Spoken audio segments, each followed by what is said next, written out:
Hello, good evening. So I'm going to talk a little bit about what has brought me to this point. The title of my talk is From Antarctica to Space.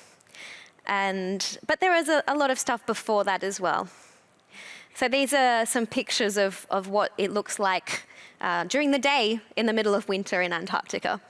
Unfortunately, I didn't take these photos. These were taken by some of my excellent colleagues during my winter over.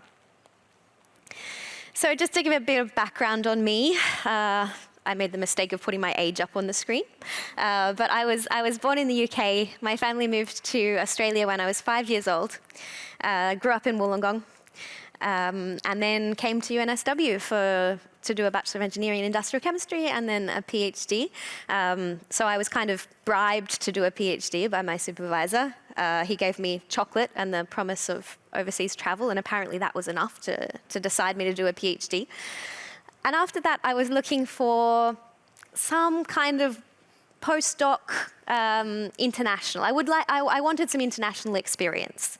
So I found a position in Bologna, in Italy, and I went over there for what was supposed to be a 1 to 2 year postdoc, ended up living there for 9 years. And then just a couple of months ago, as Aude said, I moved to the UK and I'm working for the UK Space Agency. A bit of background, so this was me as a young bachelor's student. I had the chance to have a co-op scholarship, so I got to go to industry. I had some industrial training placements at Sydney Water, Siemens Water Technologies, and BlueScope Steel. I don't know if there are any co-op scholars in the audience, but it was a fantastic, yes, nice. It was a fantastic opportunity to get some industrial experience. But in the end, I decided to do a PhD. This is my group as it was at the time. It was very small. My supervisor has since been stolen by the University of Sydney, I believe. But I did my PhD in hydrogen storage technologies. So you can see a few photos from my time at university. It wasn't all about studying. I also spent a lot of time doing university reviews. This was me on the lighting desk at the science theatre. I spent a lot of time singing. That's one of my favorite hobbies. Still do it today. I also like adventure sports. Whitewater rafting is kind of our family activity. And the Orientation Week program. So perhaps there are some yellow shirts in the audience too. So I did it for all my years of university, was a yellow shirt, a squad leader, an organizing team member, and finally coordinator. And that was probably one of the most fulfilling things that I got to do at university. And then finally finished in 2014 with my stack of PhD books. So from there, I moved to Bologna in Italy, and my projects are part of what's called the Graphene Flagship. So the Graphene Flagship is a big European project. It's the biggest project, actually, that there has ever been, funding of 1 billion euros for 10 years. So I had some really cool opportunities while I was there. I was working on this crazy material called graphene, which is a 2D material, but I was making 3D versions of it. Anyway, it was useful for energy storage applications. And one of my opportunities during this time was to do some research in microgravity. So I was using this material called graphene for thermal management in satellites. And so these devices have to actually be up in space. So they have to be able to work when there's no gravity. And so you have to test that they do work when there's no gravity. So we did this on what's called a parabolic flight. And you can see in the video there the maneuver that the airplane does to produce weightlessness. And so you have 20 seconds of double gravity, and then you have sort of 22 seconds of zero gravity. You can see the penguin, we're now in zero gravity. And over the top of that parabola, you have zero gravity, and then you go down again, and you're in double gravity again. And the plane does this 31 times. It's also known as the vomit comet. So I've done a couple of these flights, and the first time I was absolutely fine. I had a lot of fun. The second time, it's called vomit comet for a reason. And I was actually worried about that, because that was about when I was applying to become an astronaut. I thought, okay, this is going to be a big problem. But I spoke to the doctor on board, and he said, no, it's a completely different mechanism. Don't worry about it. So I didn't. So why did I then decide to go and do something completely different? So my background is in engineering, chemistry, materials science. But I'm talking about Antarctica, right? Why did I then go and do natural sciences in Antarctica? Well, I think firstly, it's because of a kind of natural curiosity. So I remember going to the International Antarctic Centre when I was quite young, probably 10 or 12 years old, and I've always been fascinated by it since then. Probably when I was there, I thought, oh, you know, maybe one day if I earn a lot of money, I'll get to go to Antarctica on a cruise. I never actually thought that I would get to go there and work there. But I always had this sense of curiosity about it. I like a challenge. That's probably one of the biggest aspects of my personality. I like to challenge myself, and I guess that's why I would do a PhD and do research, because it really is challenging yourself every day. And adventure. As I mentioned before, I do love a bit of adventure sports, kind of any adventure activities. So for those reasons, I decided to go to probably one of the most challenging places in the world, this continent of absolute records. It's the most isolated, the coldest, the most arid. Yes, Antarctica is a desert. It has the highest average height above sea level. I think not everybody realizes that actually Antarctica has mountains and volcanoes, and most of it is this giant plateau with an average height of about 2,000 meters. It has the highest wind speeds, especially on the coast. And it's the largest freshwater reserve on the planet, so despite being a desert, it also holds about 70% of the world's water. And you can see up in the corner there, this is the logo that my team for the winter over in 2019 made up. But first of all, we had to go through training, and we had training with all the Italians that were going to Antarctica that year for the first time, and that includes a base on the coast. Mario Zucchelli Station. I was going to Concordia Station, which I'll show you in a minute. It's right inland, so I had nothing to do with water. But we still got to put on these dry suits, which are actually not so dry, but learn to fall out of boats and be rescued. Mainly, we had a lot of firefighting training because Concordia Station is on 3 kilometers of ice.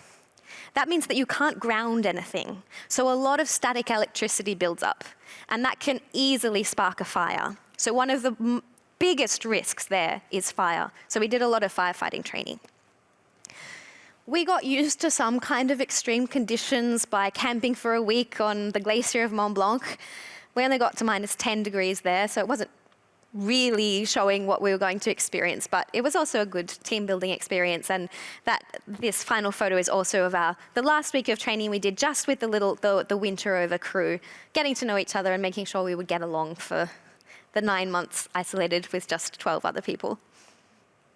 So how do you get there? Well, you start from New Zealand or Australia. The second time I went to Antarctica, I left from Hobart. The first time I left on this C-130 military airplane, which is not that comfortable, I have to admit. It takes about 6 hours to get to Mario Zucchelli Station. And then we take this smaller flight, this DC-3 Buzzler, from Mario Zucchelli Station to Concordia. And you can see the Concordia where it is there. It's sort of in the middle of this eastern Antarctic plateau,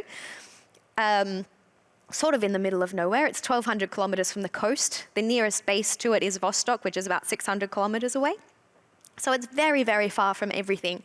But that's why you can do some really interesting science there. And the first piece of interesting science that happened at Concordia Station was before the station existed. It's for this project called EPIC, a European project for ice core in Antarctica. And what did they do? They drilled this ice core, which was over 3 kilometers long. They cut it up into little pieces. And you can see all those little air bubbles in each of the pieces. You can analyze the air inside those air bubbles, correlate the slice that you've taken with the depth of that slice with the time in history, and you can get a profile of the atmospheric conditions back 800,000 years. And this is that famous graphic that probably most of you have seen about the huge amount of carbon dioxide and methane that there has been in the atmosphere in the past 100 years compared to any time in the past 800,000 years. Now there's a project called Beyond Epica, which Australia is involved in as well, which is aiming to go back 1.5 million years. Because there were some interesting changes in the natural climate during that time. So we will see that, again, that it's more in this past 100 years than there have been in 1.5 million years. This is the station. I've listed there the kind of the kind of science that goes on these days. We have astronomy and astrophysics, atmospheric sciences, earth sciences, glaciology, human biology, and remote sensing. So I was in charge of the atmospheric physics and meteorology observatories. Nothing to do with material science. I had a very steep learning curve, but that's what I loved about it. You can see the base there. It's made up of 2 towers. The one on the left is the quiet tower, which has where we sleep, and it has the hospital and our offices. The one on the right is the loud tower, and that's where we have the kitchen and the dining area. We have a small gym, and that's where all the mechanics workshops are as well. And just off to the side there it's called the loud tower because that's where the diesel generators are. All around, you can see shipping containers in front, and they contain all our supplies for the year because at Concordia, you are completely isolated for 9 months of the year. And then behind are all the laboratories, and they're sort of 500 meters to 1 kilometer away.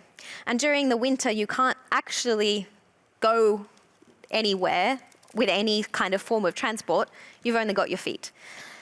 So, as I mentioned before, fire is a big risk. So you have to have a way of escaping from the base. And this is an exercise with the escape sock. Unfortunately, these escape socks only work during the summer. So if something happens in winter, you kind of have to work it out for yourself. This is a graphic. You probably can't see it very well, but these are the average temperatures at Concordia. So during the summer, the average temperature is sort of minus 30, minus 40 degrees. There's a video there of a summer, well, an autumn day, actually. But you have 100 days where the sun doesn't set, and you have 100 days where the sun doesn't come up. And I just highlighted one particular day here where we got to a wind chill of minus 104 degrees Celsius. And yes, I worked outside. I worked outside every single day. So I can't say that I've felt that on my skin, but I have felt that temperature. Whereas if I had felt it on my skin, I'd probably be covered in burns and frostbite right now. But another thing to note from this is that the humidity is extremely low. So that relative humidity is 24%, but that's equivalent to an actual humidity of about 7. So you get a lot of nosebleeds and just very dry lips and that kind of thing. And another thing to note is the pressure, the atmospheric pressure. So we're used to an atmospheric pressure of about 1,000 hectopascals at sea level. At Concordia, it's around 600. So this was a particularly good day. It was 640 hectopascals, so we felt pretty good. But it got down to about 600, 610, and that means that there's a lot less oxygen. So even walking up a set of stairs was tiring, and you really have to get used to that altitude. Just a bit of a rundown of some of my projects. So one of them was the Baseline Surface Radiation Network, which is some radiometers that are measuring the radiation that arrives from the sun and that's reflected back.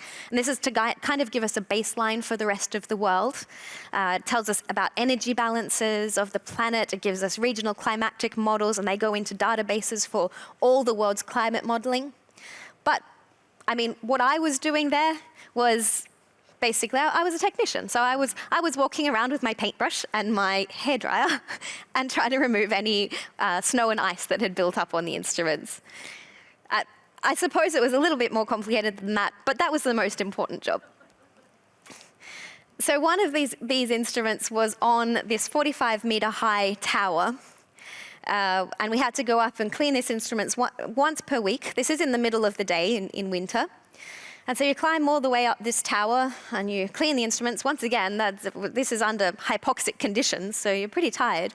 And this is 1 kilometer away from the base. So it was definitely the hardest part of the day, but it was also the hardest part of the week, I should say. But it was also what I most looked forward to.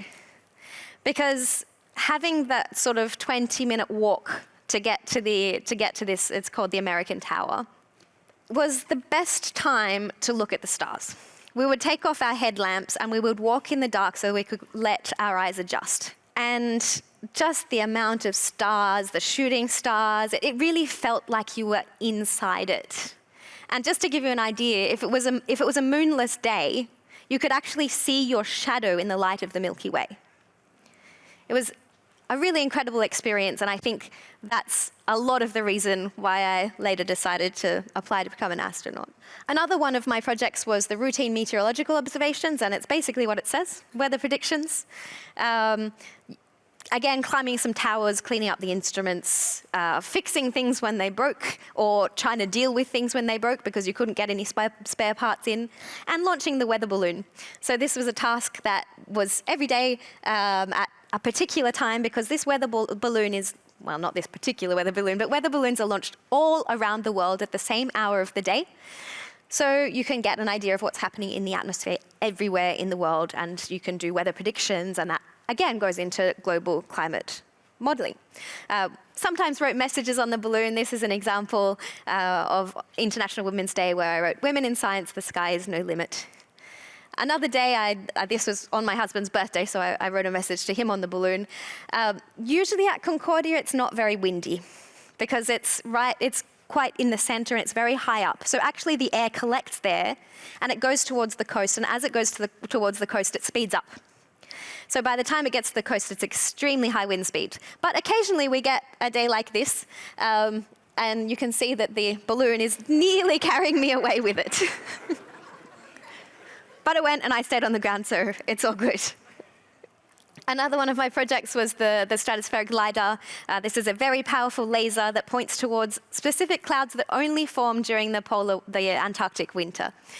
It makes a beautiful sight, but it's also there for studying the ozone layer. Another one of my projects was the atmospheric aerosol, and these are basically big pumps that suck in air and analyze the particles that are in that air. So that gives us information about what kind of pollution is in the air. And you would hope that in a place as isolated as Antarctica, or as isolated as Concordia State in Antarctica, because there aren't many places more isolated than that, you would hope that there's not much pollution arriving. But the interesting polar vortex, the atmospheric flows, do mean that you pick up some particles. You can notice when there's a volcanic eruption somewhere in the world, for example. But mainly it gives us a baseline for the rest of the world. And another one, this I was only in charge of when I went back again for the second time. I went for a summer season during the pandemic. And this is called SuperDARN. And it's a bit of a different kind of experiment. It's about space weather, solar storms, that kind of thing. And this is actually quite interesting connection with space, because it's these kind of measurements that tell satellites and the International Space Station when they have to move because there might be some damage coming in from the sun. And as a material scientist, I sort of looked at it with my material science eye, because that's my background. So I thought, what are some potential contributions from material science from my background? And I thought about renewable energies, because unfortunately, most of the energy there is from diesel generators, although they have started to put in some solar panels. Another one is, you can see in that photo how frosted up my ski goggles were. Anytime you go outside, it gets misty and then immediately freezes up. So you either have to decide to not be able to see or to get burnt. So some kind of nanomaterial coating, active or passive heating, for example, would be a great way to go. And similar deal with the instruments. I mean, like I said, one of the main reasons that we have people there is to remove any of the snow and ice buildup. So if you can have some kind of passive coatings to make sure that you're not actually icing up equipment. So there is actually a big potential contribution from material science as well. Some of the other activities we did, outreach activities, I mean, there you're in a really privileged position to be able to talk about climate change, for example, the research that you're doing. And so we had about 70 or 80 video conferences with schools while we were there. In our free time, and there was free time, we'd have a walk out to the camels. Somebody, when they built Concordia Station, decided that there had to be camels. So on a Sunday afternoon, you can go for a walk out to the camels. We had parties, which was a good way of keeping up the morale. I think this was an 80s themed party. We cooked together. It's a French-Italian base, so you can imagine that cooking is a big deal. I learned to play Italian billiards, which is quite different to our pool, but it's a lot of fun. Played a bit of poker, and there's actually a sauna at the station as well. But you have to go outside to get to the sauna. And one of the times I went there, I experienced a temperature difference of 180 degrees, because it was minus 90 degrees outside and plus 90 degrees in the sauna. So that was interesting. And then we come to White Mars.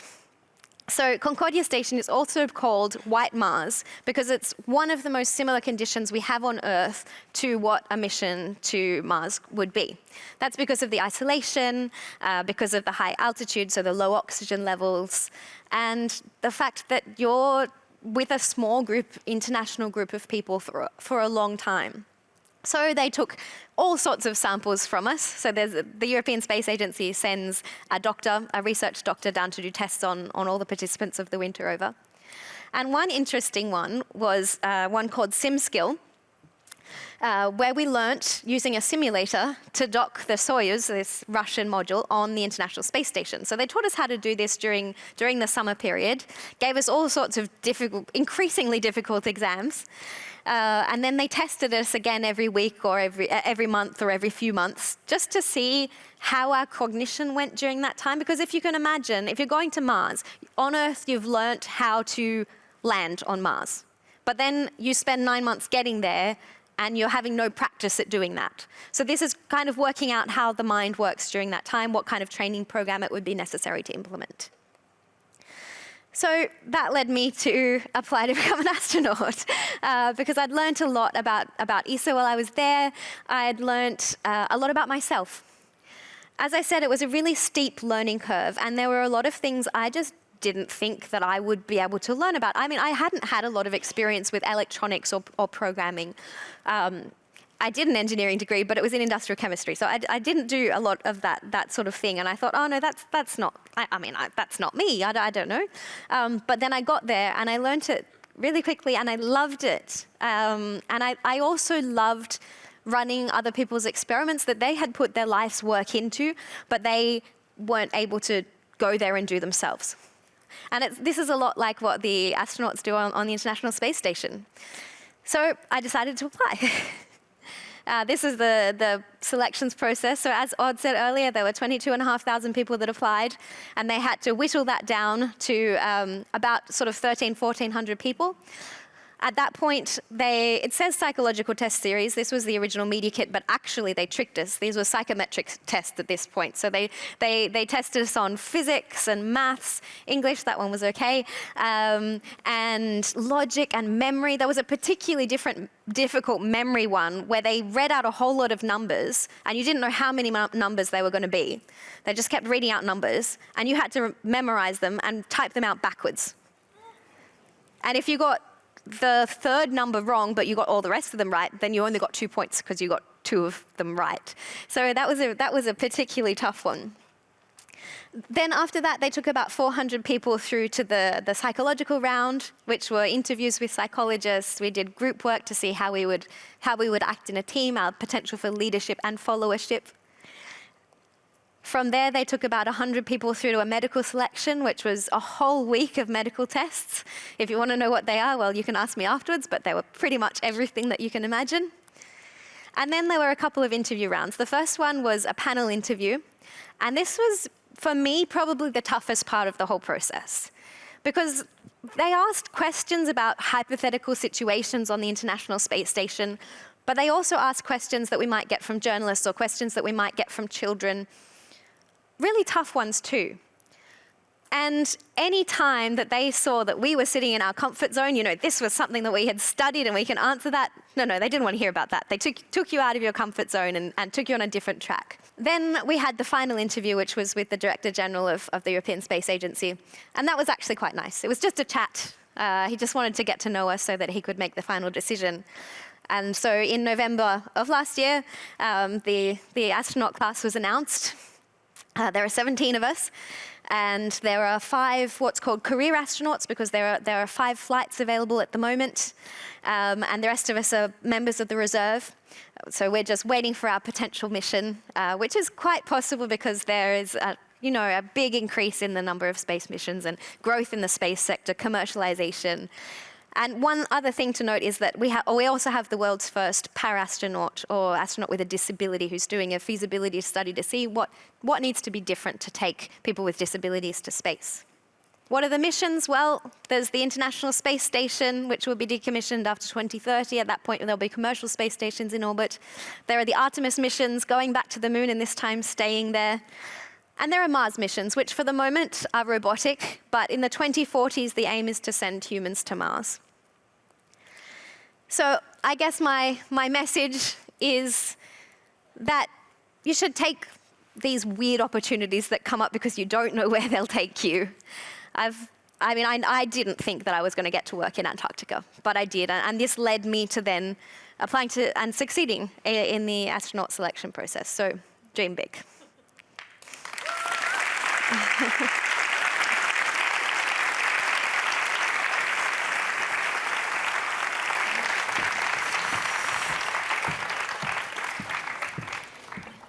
That was such an inspiring talk. Thank you very, very, very, very much. Your appetite for learning, your curiosity, seizing opportunity is very inspiring. I hope everybody is as inspired as I am. I have a few questions here, but I would like definitely to have questions from the audience. So there is the Slido details up there. We will bring a microphone as well in here and there. If you prefer asking your question yourself, please do. I encourage the young audience to ask questions and ask anything. This is your opportunity. And again, it's not every day that we can ask questions to someone like you. How long did you stay in Antarctica the first time? The first time I was there for 1 year. Wonderful. I arrived at the beginning of a summer season, had the summer season to learn everything I needed to learn. Then I was there for the winter and left early in the next summer. Okay. My first question was about how did you feel during the selection process? But after seeing you climbing this tower in the night, clearing things, I'm like, you're ready for everything. But I wanted to know, it's a long process that lasted for 18 months. Yeah, so more than a year, and waiting for the next steps and whether you make it or not. Were there at any stage an exam you did, a test you did, or an answer you got that make you doubt that that was not something you wanted to do because you didn't feel ready or you were not comfortable, or any time, any stage in the process made you doubt, like, no, this is not for me? There were many times when I doubted myself, but I never doubted that it was something that I wanted to do. So I never became demotivated from actually applying.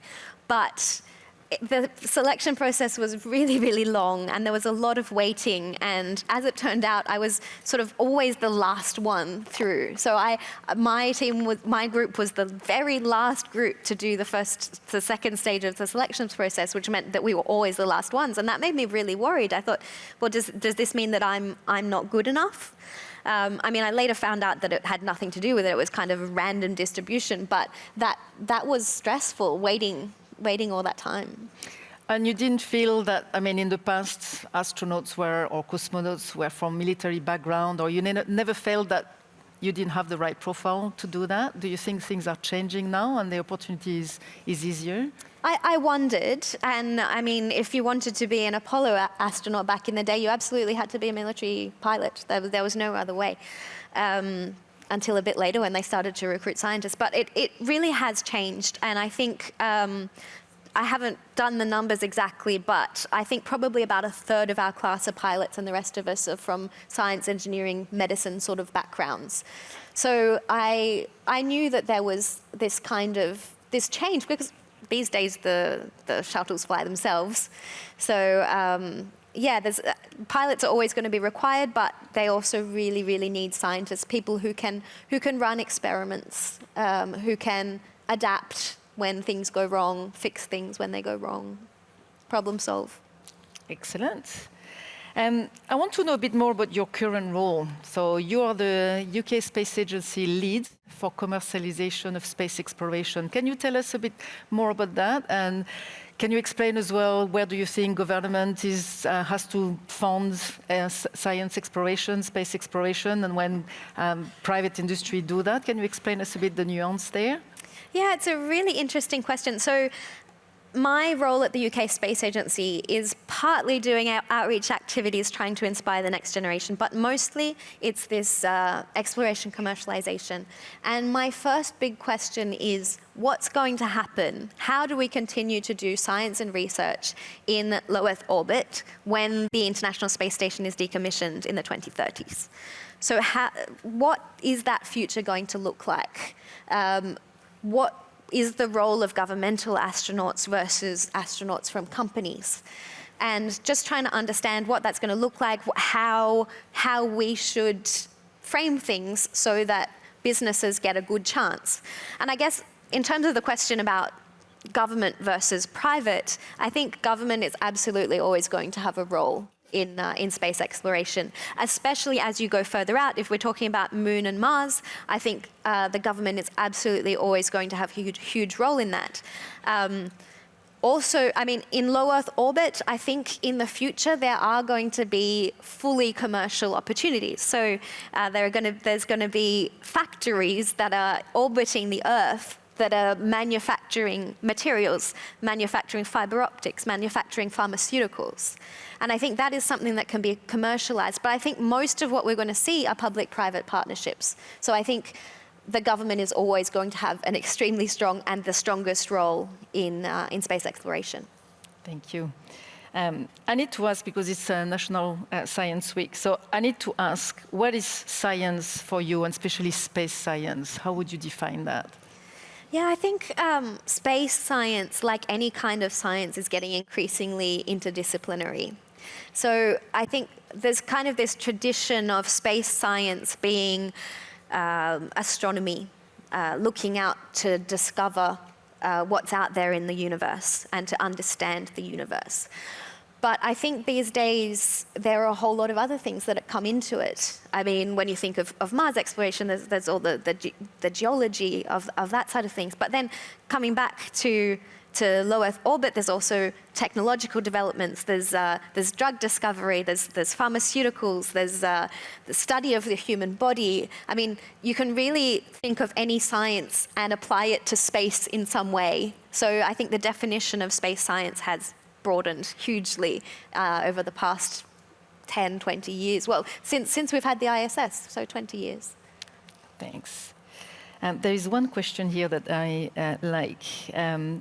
What would be your dream space mission and why? Very good question.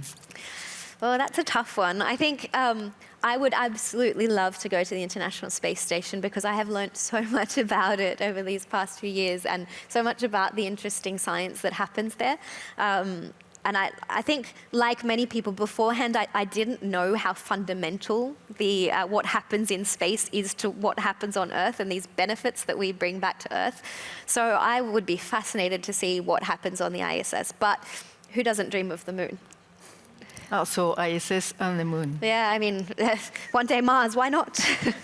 But going to the moon first works as well, right? Yeah. Don't need to go no, through I would love to go to the moon. I mean, it's also, I like how some people describe it as a museum, because it contains the history of our universe. Mm-hmm. Very true. So question about being an astronaut. So first of all, when did you realize you wanted to be an astronaut? I think you mentioned that a bit in your presentation. But also, why do we need astronauts? It costs a lot of money to train astronauts and send them. So is there anything that robots cannot do?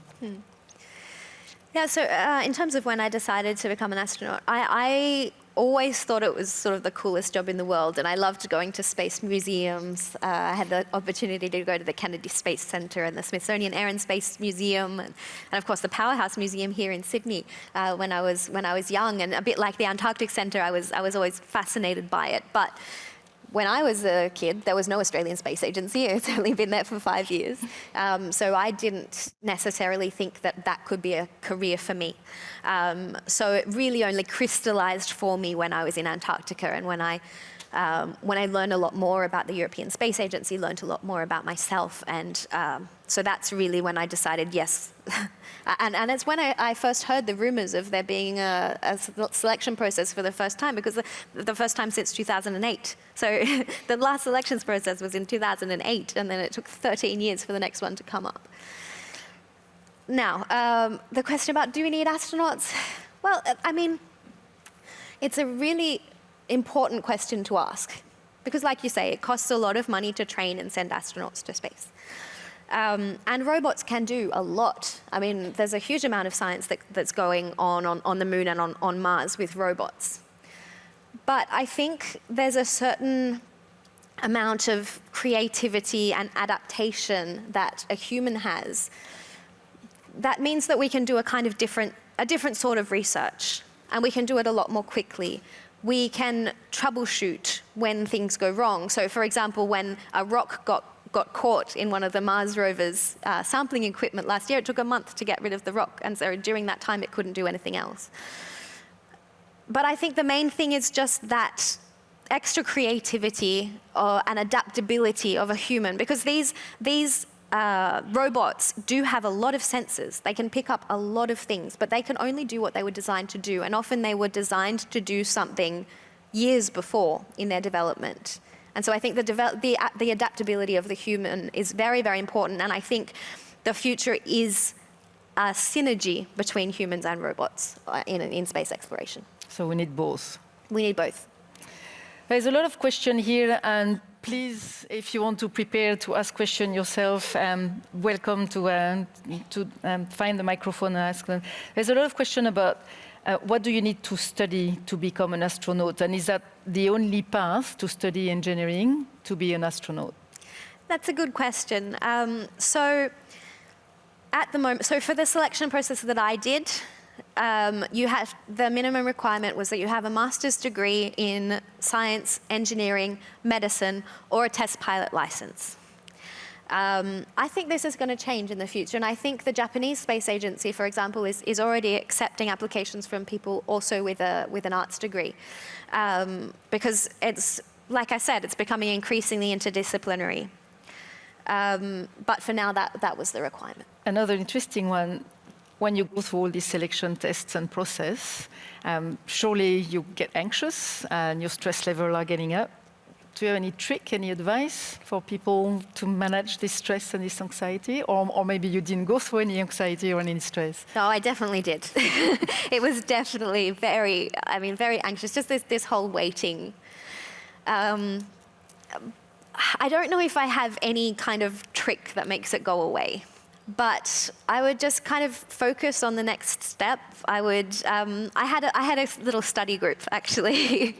So there were a few of us who were applying to become astronauts from different places around Europe. We met on a social media platform, and we got together and played games that we thought might help us through the selection process, and they're still my friends today. We called the group the Space Rangers.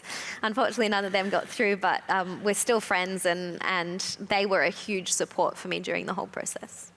Thank you. I can see some people here, so let's take the first question to the microphone number 1.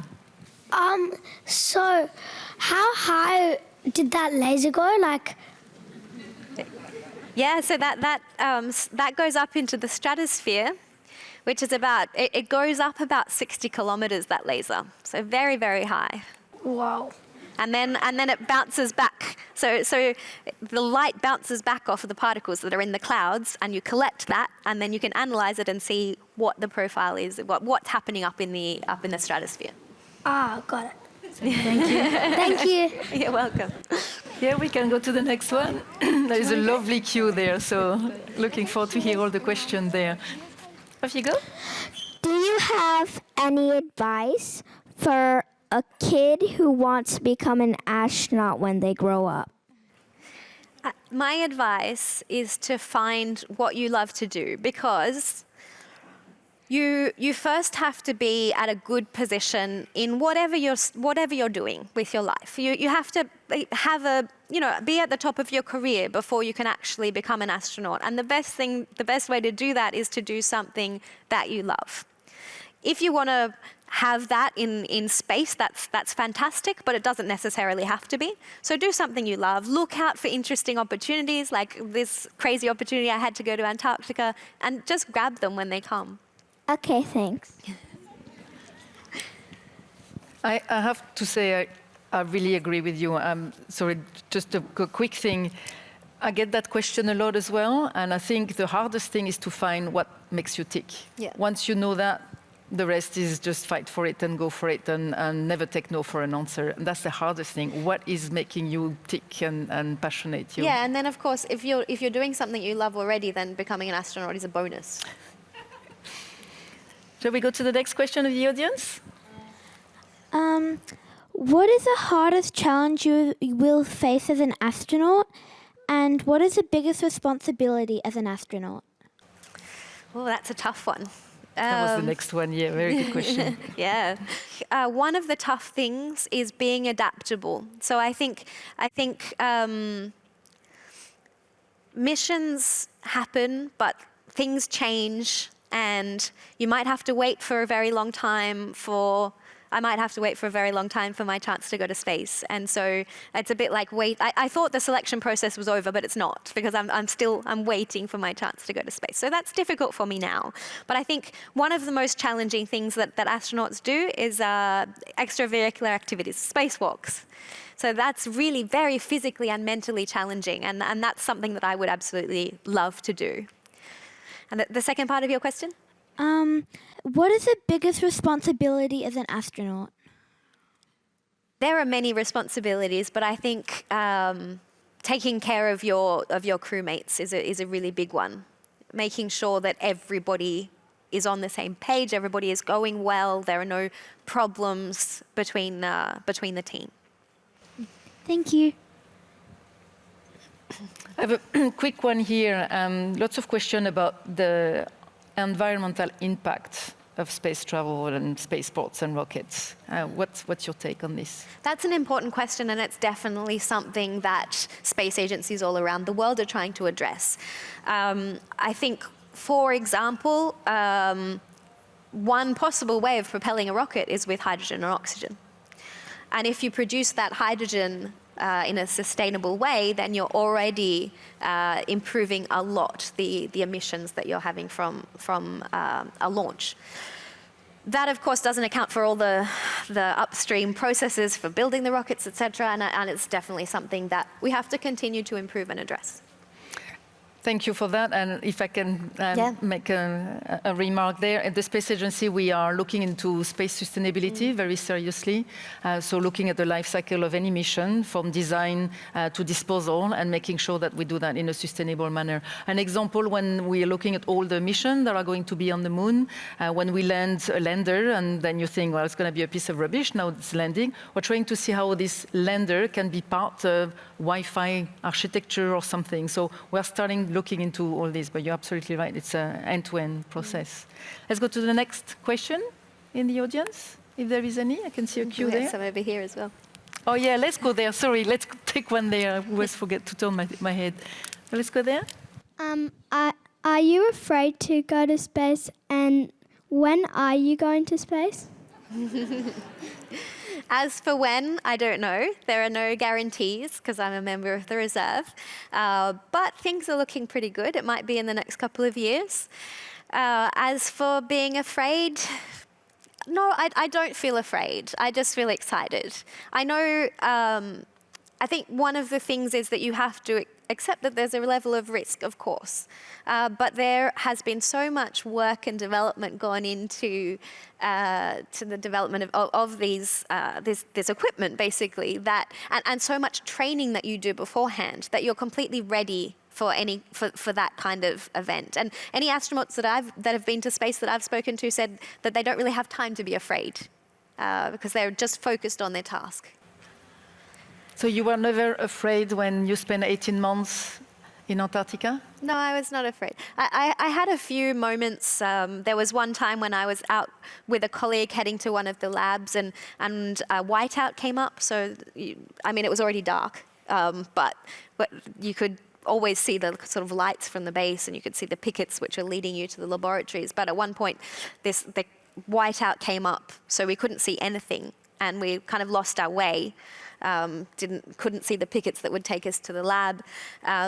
So that could have been a scary experience, but I think we were prepared for it. I mean, and we knew that there were safety measures in place. So whenever we went out, we had a radio with us, and inside the radio there's a GPS monitor, so somebody in the base was tracking where we were. Eventually we managed to find our footprints again and follow our way back. But I think it's just being focused on the task meant that I wasn't afraid. Focus on the task. Can we take another question from that queue? So, what is the largest challenges of being an astronaut? I think there are a lot of challenges. I mean, some of them I mentioned before, like just the waiting for a mission and then having to change things when things go wrong, or the spacewalks. But I think that adaptability again. So if something goes wrong when you're up on the International Space Station, it's a bit like if something goes wrong at Concordia Station, your small team has to be able to deal with that and overcome these problems with a lot of help from the ground control, of course. But it's really up to you. So that's a big responsibility too. What's your favorite part of the moon? Oh, my favorite part of the moon. Wow, that's a big question. And I know where that's come from too. It would be amazing to discover more about the South Pole of the moon. Why? Well, I mean, that's predicted where there is water. And I've had a good experience on the South Pole of the Earth, so why not learn about the South Pole of the moon? Which is your favorite planet? My favorite planet. So, I mean, Mars is absolutely fascinating, but my favorite planet has to be Earth. Because, I mean, this is where I live, right? And it's just a special place, and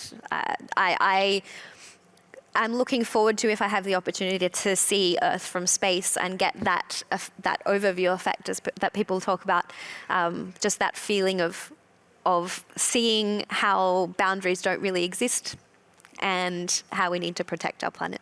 That's a very good answer. We're going to go here and then there.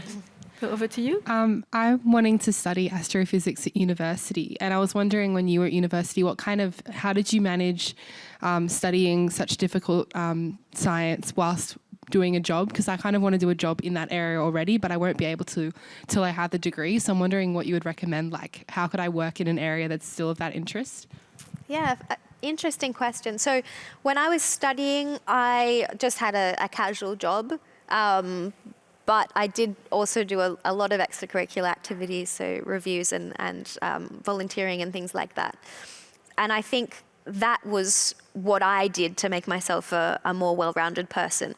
But I think what you can do is look out for university clubs that align with your interest, because then you can really get along with like-minded people, learn a lot while having fun at the same time. Thank you. I'm going to go there. When I see the amount of people and the amount of Slido, we need another 2 hours. Over to you. Can space junk affect the missions, like the Artemis missions or the Mars missions? Yeah, space junk is a really important issue. So one thing that people don't realize is that our orbits are actually a finite resource. So if we keep putting things up there, there's more potential for them to crash into each other and cause even more space junk. And that can eventually become a problem for us wanting to go further afield, like to the moon. For now, it's okay, but it could very, very easily get out of control. One important thing that is, lots of this junk is being monitored. And there are also missions being planned to actually go and collect some of that junk and to get it out of orbit. So yeah, it's a huge issue, and yeah, very important.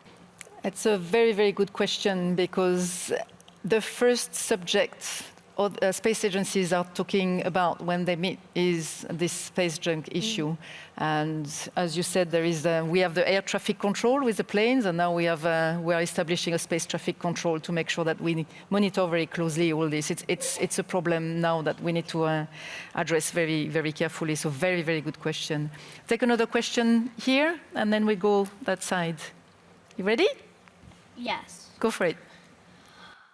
Are you looking forward to the space elevator? Interesting. So, a space elevator would be amazing. It is theoretically possible, but practically very unlikely. Yeah, but if somebody managed to invent a space elevator, then great. I would love to go up on the space elevator, and I think it would give a lot more people opportunities to go to space. Yeah, I think you would be ready for that without any doubt. We go over your side. Would you would your background in material science possibly help you when handling equipment like 3D printing technology? Yeah, definitely. So there are really a lot of material science experiments that go on the International Space Station, for example.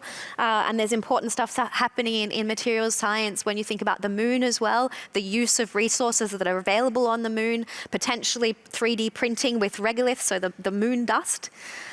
So that can definitely help. But the important thing is that astronauts come from a lot of different backgrounds. And so the point of the training is sort of to get everybody up to the same level across a range of disciplines. I like your question about 3D printing, because at some point you can think we just need to send cartridges up there. There will be 3D printing in orbit and we can manufacture everything up there. So very good question. Can we go over there? What does it feel like to float in space, and what's the advice about it? So I haven't yet floated in space, but I have had my sort of total of about 20 minutes in zero gravity now. And it's a really difficult sensation to describe. So it is a bit like when you go on a roller coaster or you go over a bump in a car, but instead of just being that second of your stomach sort of jolting, it's like that for a long period of time. And advice about it, I think, is just to have fun, because it's an amazing experience. But it's a very good question. You did mention that the first 20 minutes you were fine, and the second one you're starting. So this is what I wanted to ask you about the selection process when you realize, oh, maybe it's not for me. What happens if you're sick up there and you're sick all the time? That is the one thing that kind of worries me about it. Because when I was little, I did get a bit of motion sickness, but then there was a very long time when I didn't have any problems on ships or anything. But then I had this experience of the second parabolic flight I did, and I was just so sick, and I just wanted it to end. And so that is something that worries me a little bit. And it's something that, yeah, I'd have to definitely consider. But there are some pretty good anti-nausea medications. So. Good to know. Can we go over there? There is some nice question here as well. I may ask one here. You go. Did you like it in Antarctica? I loved it. It was a life-changing experience, and one of the best things I've ever done. Physically challenging because of the temperatures, also mentally challenging because, you're with this same group. There were 13 of us for a long time, and just the darkness and the cold weather and everything meant that you were a little bit more irritable, right? So it did make it a bit harder to get along with people, but fortunately we did get along pretty well. Let's go there again. When you first arrived at Antarctica, and when you first arrived back wherever you came back from Antarctica, how well did you adapt at first, and how long did it take you to adapt? Excellent question, because it really does take a lot of adaptation. I think adapting there, the main thing is adapting physically to the environment, so adapting to that low oxygen level. Arriving back from Antarctica, it was difficult to adapt back into normal life. So I had just had this profound experience, but everybody else had just, they'd been going on with their ordinary lives. And so it was difficult for me to think about things that kind of seemed petty, like the traffic or what was on TV. It was really hard for me to readapt into a normal sort of life. So yeah, excellent question. It did take me a while. It probably took me about a month before I was kind of back on track. And we have a minute left, but we're gonna try to go through all the questions. So over to you. This is like sort of, I don't know how to properly articulate it, but if you had all the resources, infinite time, infinite money, infinite resources, what kind of experiment would you run on the ISS or like in spaceflight? Wow. Oh, I'm not prepared for this. Just, when you get presented with everything you could ever want, what would you do? No, I don't know. I'm going to have to think about that one and get back to you afterwards. Let's go this way. Hi. I have a question about maybe some of the games or the things you did to prepare yourself, maybe mentally for the becoming an astronaut. I know it has a lot to do with memory and probably your ability to kind of like think fast, but you said you played games and maybe personally in your like everyday life, were the things that you did to train yourself extra to prepare for that? Yeah, so sort of brain training exercises, also the test the pilots do to get into a commercial airline, for example, and there are some websites that you can go and practice with that kind of thing. Could I ask for the website? Pilot test. Okay, so pilot test. Right. Can we go over a couple here? You go? How long is a moonwalk? Oh, it can be any length of time. So I think that depends a lot on your supply of oxygen and your battery supply and that kind of thing. Do you know how long during the Apollo era they tended to go on a moonwalk for? I think it was 20 minutes max, something like that. Yeah. Maybe wrong though. I think it will probably increase in the future, but it really depends on the sort of technological capabilities of your spacesuit. Over to you. Would you say that balancing your like everyday life with your professional life was hard or easy? Like, what would you think about that? Time management was definitely important, extremely important, especially during university, because I was doing a lot of stuff, and you know, any engineers in the room know that you have a lot of contact hours, but it didn't feel like that for me. Like it didn't. I thrive on being busy. So the more I fill up my day, the happier I am. So as long as those are things that I enjoy doing or I have a good motivation for doing, then I'm quite happy to arrange my time around that. A kind of person, you're stressed without pressure, right? Yeah. Was there a follow-up? Absolutely No, true. okay. Let's go this side. Before you went to space, how long did it take for you to train?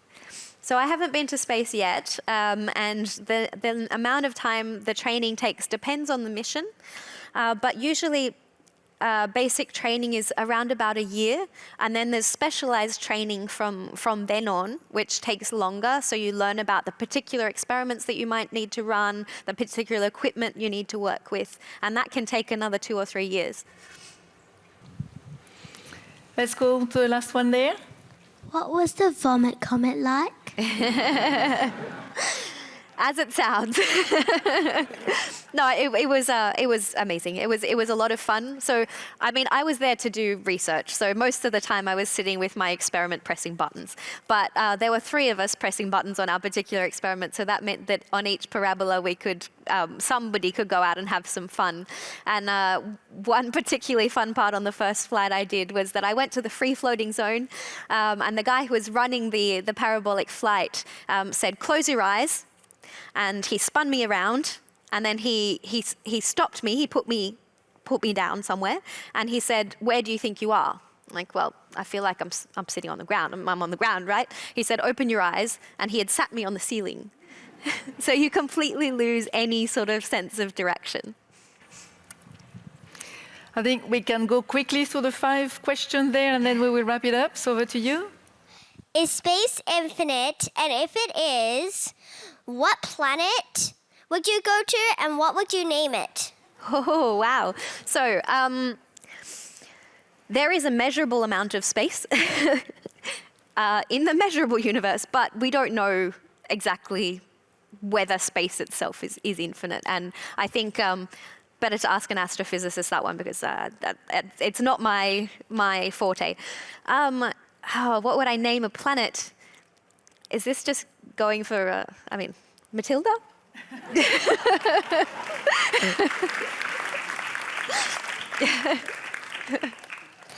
What to you?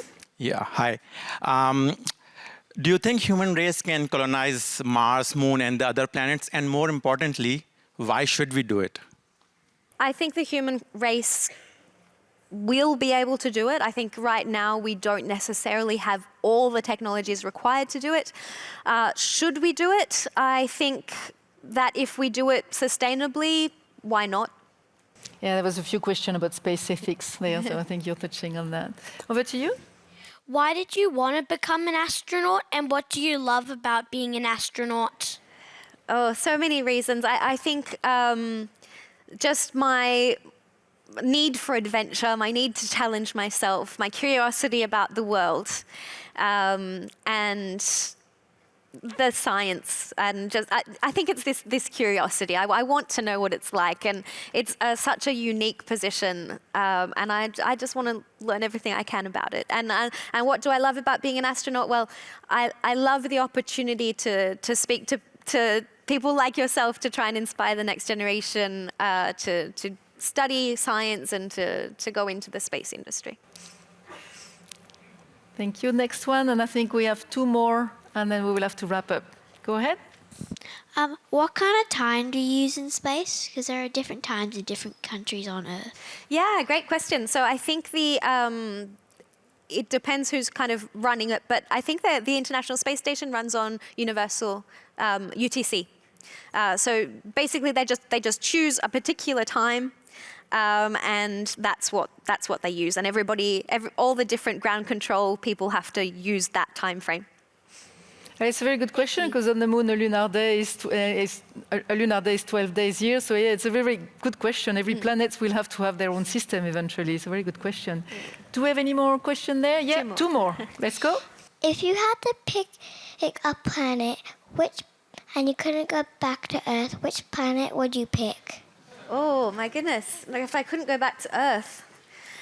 I mean, I think the one that is most likely hospitable, as we've talked about, is probably Mars. So if we had the opportunity, but I would like to go to Mars, but only if I could come back. So I would prefer to be able to come back to Earth. Last question. How many layers did you have to wear in Antarctica? A lot, a lot. I don't know how many. I don't know if I had photos of all the gear, but lots of layers, and that depends on the temperature, of course. Like I showed you, we got down to about minus 100 degrees Celsius. Funnily enough, a summer day that's minus 30 or minus 40 degrees actually feels quite warm. So you can spend most of the day outside just wearing maybe one underlayer and then your thick polar suit. If you're going out in the middle of winter, you can't really spend more than about 20 minutes outside because it just gets too cold. I could always tell when it got below minus 60 degrees because my legs would start to get cold. But basically, just lots of layers, lots of thermals, and then other technical layers, and then you've got your big polar suit on the outside. And that's it. I have to ask one more that is quite coming back in there. Life, is there life out there? What do you think? I think the probability is high. The probability of us discovering it or coming in contact with it is a lot lower.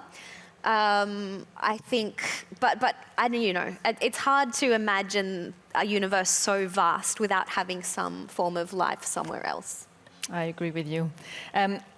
Unfortunately, we're going to have to wrap up here. I have to say there is something you said today which I found very profound when you said that you could see the shadow from the light of the Milky Way. That is with my mind for the rest of the night. That was a really powerful thing. National Space Science Week is still going on. There is apparently lots of things happening on the physics lawn if you want to look at the stars and see what's happening there.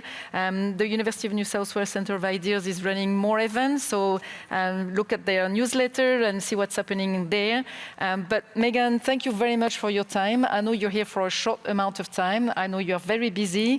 Thank you for spending some time with us tonight and taking all these questions. It was very inspiring. I had a lot of fun. So me too. It was my pleasure. Thanks a lot. So join me in thanking Meganne for her time today.